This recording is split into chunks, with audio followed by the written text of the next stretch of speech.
Assalamualaikum warahmatullahi wabarakatuh dan halo semuanya. Perkenalkan, saya Dian Kosal dari kelas 3B Prodi Akuntansi dengan NPM 02221241156. Jadi pada kesempatan kali ini saya akan membahas materi mengenai praktik perbankan syariah di Indonesia dengan fokus pada tantangan dan peluangnya di masa sekarang.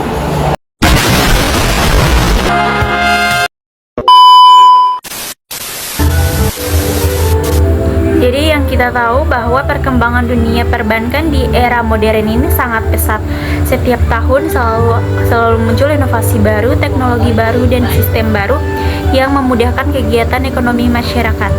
Nah, di tengah kemajuan itu, perkembangan perbankan syariah hadir sebagai sistem keuangan yang bukan hanya fokus pada keuntungan saja, tetapi juga pada nilai-nilai keadilan, keberkahan, dan etika. Kalau kita bicara soal tantangan dan peluang, ini sangat menarik karena di satu sisi perbankan syariah ini mempunyai banyak potensi besar untuk berkembang, tapi di sisi lain ada berbagai kendala yang masih harus dihadapi agar sistemnya bisa berjalan dengan maksimal. Mari kita bahas dari dasarnya dulu, yaitu prinsip dan tujuan perbankan syariah. Perbankan syariah berjalan berdasarkan prinsip syariah Islam yang menolak unsur riba, gharar, dan maisir. Semua kegiatan ini diatur dalam akad atau perjanjian yang jelas dan adil, sehingga tidak ada pihak yang dirugikan. Prinsip utamanya adalah keadilan dan kerjasama antara bank dan nasabah. Bank syariah ini tidak memberikan bunga tetapi sistem bagi hasil sesuai dengan kesepakatan di awal. Jadi kalau usaha nasabah itu untung, maka bank juga ikut untung. Tapi kalau rugi, bank juga ikut menanggung risikonya. Itulah yang membedakan antara bank syariah dengan sistem konvensional. Dan tujuan dari bank perbankan syariah juga bukan hanya ekonomi, tapi lebih luas lagi, yaitu membangun sistem keuangan yang menyeimbangkan aspek dunia dan akhirat. Jadi selain mencari keuntungan, perbankan syariah juga berperan untuk mewujudkan keadilan sosial dan kesejahteraan masyarakat. Nah, sekarang kita akan membahas mengenai sejarahnya perkembangan di Indonesia. Jadi perbankan syariah mulai berkembang sejak tahun 1992 dengan berdirinya Bank Muamalat Indonesia. Ini adalah bank syariah pertama yang berdiri atas inisiatif masyarakat dan para ulama. Lalu setelah itu perkembangan semakin cepat, terutama setelah krisis ekonomi tahun 1998 yang justru membuktikan bahwa sistem syariah ini lebih stabil karena tidak bergantung pada bunga. Lalu pada tahun 2008 muncul Undang-Undang Nomor 21 tentang Perbankan Syariah yang memperkuat landasan hukumnya. Dari situ mulai banyak bank konvensional yang membuka unit usaha syariah, bahkan akhirnya berdirilah Bank Syariah Indonesia atau BSI pada tahun 2021 hasil merger dari 3 bank syariah BUMN. Ini jadi bukti nyata bahwa pemerintah serius mengembangkan ekonomi syariah nasional. Tapi kalau kita lihat dari praktik di lapangannya, bank syariah sekarang sudah menyediakan banyak produk, ada tabungan dan deposito berbasis bagi hasil, pembiayaan usaha kecil, pembiayaan rumah, kendaraan, dan investasi syariah. Ada juga layanan sosial seperti penyaluran zakat, infak, sedekah, dan wakaf yang dikelola secara profesional. Nah, semua itu menunjukkan bahwa bank syariah tidak hanya berfungsi sebagai lembaga bisnis saja, tetapi juga sebagai lembaga sosial yang berkontribusi dalam pembangunan masyarakat. Namun, di balik kemajuan itu, tetap ada banyak tantangan yang harus dihadapi. Salah satunya adalah persaingan ketat dengan bank konvensional. Bank konvensional ini sudah lebih dulu berkembang, yang mempunyai sistem digital canggih dan nasabah yang banyak. Sementara itu, bank syariah masih dalam tahap membangun kepercayaan dan memperluas jaringan. Jadi banyak masyarakat yang belum paham perbedaan nyata antara bank syariah dan bank konvensional. Mereka mengira hanya beda nama saja, padahal secara prinsip dan tujuan sangat berbeda. Maka dari itu, salah satu tantangan besar adalah bagaimana meningkatkan literasi keuangan syariah agar masyarakat benar-benar paham dengan manfaatnya. Dan sekarang kita akan membahas mengenai peluang pasar. Jadi dengan lebih dari 200 juta penduduk muslim di Indonesia, potensi pasar untuk perbankan syariah luar biasa besar. Meningkatnya kesadaran masyarakat terhadap halal lifestyle juga memperluas peluang bank syariah untuk tumbuh lebih pesat. Selain itu, sekarang banyak generasi muda yang ingin menabung, investasi, bahkan membangun bisnis dengan cara yang halal. Mereka ini bisa menjadi target utama bagi bank syariah, tetapi untuk menarik minat mereka, bank syariah harus inovatif dan adaptif. Inovasi produk menjadi kunci penting. Bank syariah harus menciptakan produk modern tapi tetap sesuai dengan prinsip syariah. Misalnya layanan mobile banking syariah, fitur pembiayaan digital, atau marketplace halal yang terintegrasi dengan Islam bank syariah. Peran teknologi juga tidak kalah penting. Di era digital, layanan yang cepat, aman, dan mudah diakses menjadi kebutuhan utama masyarakat. Bank syariah tidak bisa lagi mengandalkan sistem konvensional yang manual. Mereka harus masuk ke dunia digital banking agar bisa bersaing. Kerjasama dengan fintech juga jadi langkah cerdas. Dengan berkolaborasi, bank syariah bisa memperluas layanan ke segmen masyarakat yang belum terjangkau oleh perbankan formal. Contohnya lewat platform pembiayaan mikro syariah yang bisa membantu UMKM di desa-desa. Selanjutnya, kita akan membahas mengenai dari sisi sumber daya manusia. Masih banyak SDM di industri keuangan yang belum memahami prinsip syariah secara mendalam. Padahal, pemahaman itu penting supaya operasional bank tetap berjalan sesuai dengan aturan syariah. Maka dari itu, dibutuhkan pelatihan yang terus-menerus, sertifikasi profesi syariah, dan kolaborasi antara kampus dengan lembaga keuangan agar lahir lebih banyak ahli keuangan syariah. Selain SDM, ada juga tantangan dari sisi literasi keuangan. Berdasarkan survei OJK, tingkat literasi keuangan syariah di Indonesia masih di bawah 10%, yang artinya masih banyak masyarakat yang belum tahu manfaat sistem syariah. Untuk itu, edukasi harus dilakukan secara terus-menerus, bisa lewat seminar, media sosial, konten edukatif, dan juga lewat sekolah atau kampus agar generasi muda lebih paham sejak dini.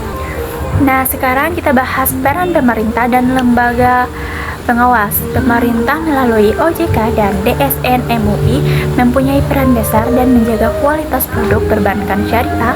Mereka memastikan semua akad dan transaksi tetap sesuai syariah serta mengawasi agar bank tidak keluar dari prinsip Islam. Selain itu, pemerintah juga mendorong inklusi keuangan syariah lewat kebijakan ekonomi halal dan dukungan pada UMKM. Bahkan sekarang sudah ada Komite Nasional Ekonomi dan Keuangan Syariah atau KNEKS yang fokus mengembangkan sektor ini agar Indonesia bisa menjadi pusat keuangan syariah dunia.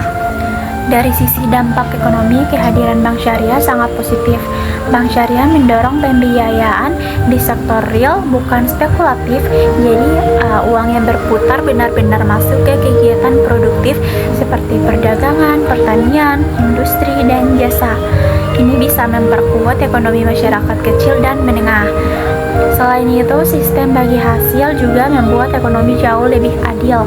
Tidak ada pihak yang dirugikan karena semua risiko dan keuntungan dibagi bersama. Dengan sistem seperti ini, stabilitas ekonomi bisa lebih terjaga, terutama saat terjadi krisis. Kalau dilihat secara global, keuangan syariah saat ini sudah berkembang pesat di banyak negara, termasuk yang non-muslim. Contohnya seperti Inggris, Jepang, dan Australia. Bahkan membuka bank syariah karena mereka melihat potensi besar dari sistem keuangan yang etis dan stabil. Indonesia sebenarnya punya peluang besar menjadi pusat keuangan syariah dunia. Dengan jumlah penduduk muslim terbesar, dukungan regulasi pemerintah, dan kemajuan teknologi, kita punya semua modal untuk menjadi pemimpin di sektor ini. Hanya saja butuh kerja keras, inovasi, dan kolaborasi dari semua pihak. Strategi ke depan yang bisa dilakukan antara lain yaitu memperkuat ekosistem halal secara menyeluruh. Jadi bukan hanya bank, tetapi juga industri halal, asuransi syariah, fintech syariah, pasar modal syariah, dan lembaga zakat, infak, sedekah, dan wakaf yang semuanya saling terhubung. Kalau semuanya bisa terintegrasi, ekonomi syariah Indonesia akan menjadi sistem besar yang kuat, adil, dan berdaya saing global. Kalau kita lihat lebih dalam lagi, praktik perbankan syariah di Indonesia sebenarnya nggak cuma berkembang di kota besar aja, tapi juga sudah mulai menyebar ke daerah-daerah. Bank-bank syariah mulai membuka cabang di wilayah pedesaan dan daerah yang mempunyai potensi ekonomi tinggi. Tujuannya biar masyarakat di daerah juga bisa merasakan manfaat dari sistem keuangan syariah. Hal ini sangat penting karena di Indonesia masih banyak masyarakat yang belum terjangkau layanan perbankan. Jadi bank syariah mempunyai peran strategis untuk memperluas inklusi keuangan, terutama bagi masyarakat kecil yang kadang masih menganggap bank itu rumit dan menakutkan. Selain itu, perkembangan lembaga keuangan mikro syariah seperti BMT atau Baitul Mal wa Tamwil juga ikut membantu mendorong ekonomi masyarakat bawah. Mereka ini sering jadi penghubung antara dunia perbankan dan masyarakat kecil yang butuh modal tinggi tapi tidak mempunyai jaminan besar. Nah, lembaga-lembaga seperti ini sebenarnya punya potensi besar kalau dikelola dengan baik dan mendapat dukungan dari bank syariah besar. Kolaborasi ini bisa menciptakan ekosistem keuangan syariah yang kuat dan saling mendukung dari atas sampai ke bawah. Kalau dilihat dari sisi sosialnya, perbankan syariah juga mempunyai nilai tambah karena sistemnya tidak hanya bicara soal profit, tapi juga ada unsur kemanusiaan dan keadilan. Misalnya lewat program zakat, infak, dan sedekah yang dikelola secara profesional, bank syariah bisa membantu masyarakat miskin tanpa harus mengandalkan dana bantuan pemerintah saja. Dari sisi ekonomi mikro, keberadaan bank syariah membantu menjaga kestabilan keuangan nasional karena prinsip syariah yang melarang spekulasi berlebihan membuat sistemnya cenderung lebih tahan terhadap krisis. Contohnya saat krisis ekonomi global, bank syariah di banyak negara justru bisa bertahan lebih stabil dibandingkan bank konvensional. Selain itu, bank syariah juga bisa menjadi solusi untuk meningkatkan ekonomi hijau dan berkelanjutan. Konsep keuangan syariah yang mengedepankan keadilan dan tanggung jawab sosial juga bisa disinergikan dengan proyek ramah lingkungan seperti pembiayaan energi terbarukan atau usaha berkelanjutan yang tidak merusak alam. Lalu kita juga perlu membahas tentang financial teknologi atau fintech syariah. Sekarang banyak startup yang mengembangkan layanan keuangan berbasis syariah seperti pembiayaan online, investasi halal digital, dan dompet elektronik syariah. Fintech syariah ini juga menjadi jembatan antara generasi muda dan sistem keuangan Islam. Nah, karena anak muda sekarang lebih suka yang serba cepat, praktis, dan digital, maka bank syariah harus bisa memanfaatkan teknologi biar tetap relevan. Tapi jangan cuma mengandalkan kantor cabang, tetapi juga harus hadir di ponsel nasabah. Kemudian, kalau bicara soal peluang kerja, sektor perbankan syariah juga membuka lapangan pekerjaan baru bagi generasi muda, mulai dari analisis keuangan syariah, konsultan produk halal, ahli fintech syariah, sampai auditor kepatuhan syariah. Ini bisa jadi prospek karir yang sangat menjanjikan ke depan, apalagi kalau kita punya kemampuan ganda, paham ekonomi sekaligus paham nilai-nilai Islam. Itu bakal jadi keunggulan tersendiri di dunia kerja yang semakin kompetitif. Selain itu, di dalam negeri, Bank Syariah Indonesia juga mempunyai peluang untuk berkembang secara internasional. Dengan penduduk muslim yang besar dan sumber daya yang melimpah, Indonesia bisa jadi pusat keuangan syariah dunia bersaing dengan Malaysia dan negara-negara Timur Tengah.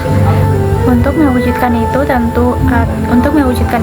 tentu dibutuhkan kerjasama yang kuat antara pemerintah, industri, akademis, dan masyarakat. Jadi pemerintah perlu memperkuat kebijakan dan regulasi yang mendukung. Industri harus terus berinovasi dan kampus-kampus bisa mencetak SDM yang siap menghadapi tantangan global. Selain itu, penting juga untuk memperluas kerjasama internasional dengan lembaga keuangan syariah dunia, misalnya dengan Islamic Development Bank atau IDB atau lembaga investasi dari negara-negara Timur Tengah yang mempunyai pengalaman panjang dan sistem keuangan Islam. Kerjasama semacam ini bisa mempercepat transfer pengetahuan, teknologi, dan modal yang dibutuhkan untuk memperkuat sistem keuangan syariah di Indonesia. Sekarang kalau kita lihat arah masa depan perbankan syariah, sepertinya akan banyak perubahan, digitalisasi, otomatisasi, dan kecerdasan buatan atau AI mulai masuk ke dunia perbankan.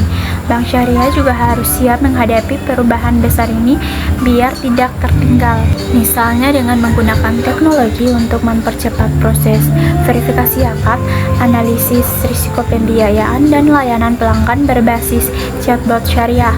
Hal-hal seperti ini bisa membuat layanan bank syariah lebih efisien dan menarik bagi generasi muda.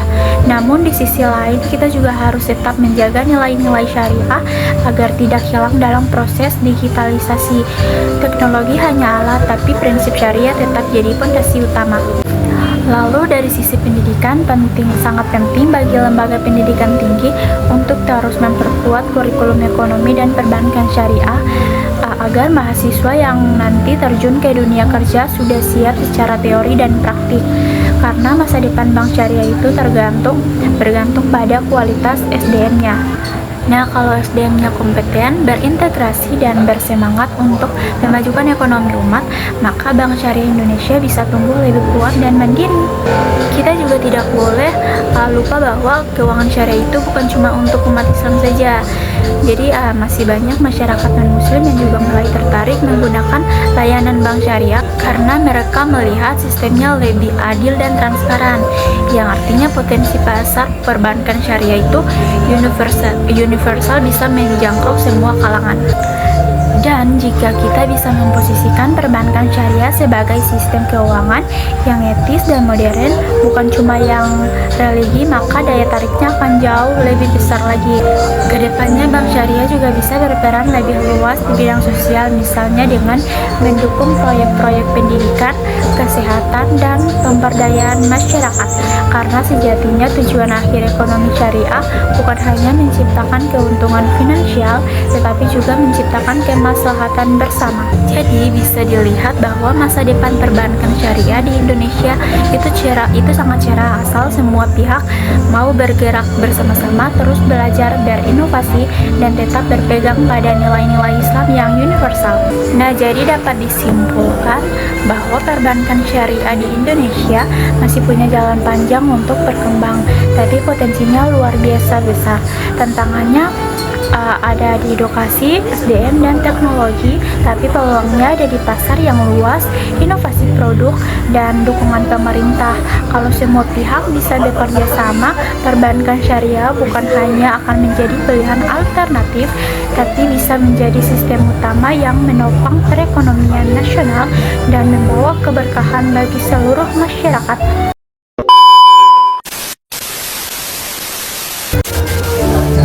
Sekian pembahasan dari saya, semoga bermanfaat dan bisa menambah wawasan kita tentang tantangan dan peluang praktik perbankan syariah di Indonesia. Terima kasih sudah menonton. Wassalamualaikum warahmatullahi wabarakatuh.